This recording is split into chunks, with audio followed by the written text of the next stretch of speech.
And here is the Writer's Almanac for Friday, the 21st of June, 2019.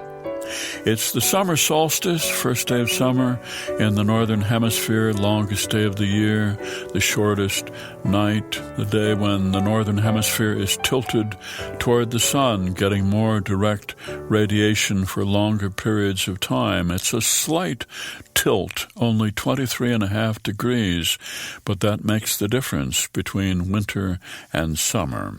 And the temperature rises, and that allows plants to germinate.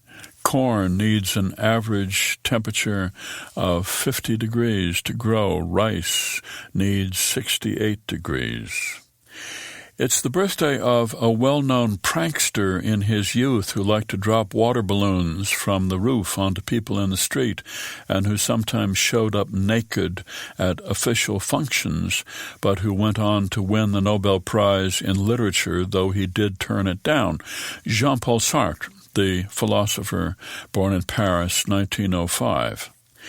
It's the birthday of the writer whose stories were so dark and twisted that he was nicknamed Ian Macabre. Ian McEwan, born in Aldershot, England, 1948, traveled all over the world as a kid. His dad was in the army, went into a fiction program at the University of East Anglia directed by Malcolm Bradbury, where he wrote most of the stories that became his first book, First Love, Last Rites. His novels include Amsterdam, Atonement, and Sweet Tooth. It's the birthday of Mary McCarthy, born in Seattle, 1912, author of novels including The Group, also her Memories of a Catholic Girlhood, and remembered for her literary criticism. Gore Vidal said of Mary McCarthy, she was our most brilliant literary critic because she was uncorrupted by compassion. Here's a poem for today by George Bilgier, The Return of Odysseus.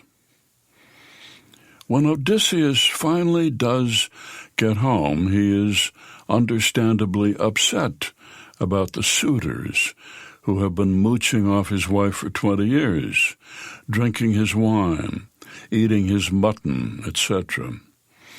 In a similar situation today, he would seek legal counsel, but those were different times.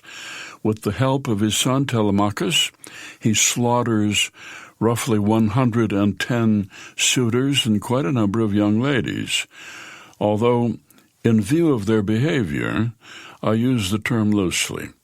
Rivers of blood course across the palace floor. I, too, have come home in a bad mood. Yesterday, for instance, after the department meeting, when I ended up losing my choice parking spot behind the library to the new provost, I slammed the door. I threw down my book bag. In this particular way, I have perfected, over the years, that lets my wife understand the contempt I have for my enemies, which is prodigious. And then, with great skill, she built a gin and tonic that would have pleased the very gods. And with epic patience, she listened as I told her of my wrath and of what I intended to do to so-and-so and also to what's-his-name. And then there was another gin and tonic, and presently my wrath abated and was forgotten, and peace came to reign once more in the great halls and courtyards of my house.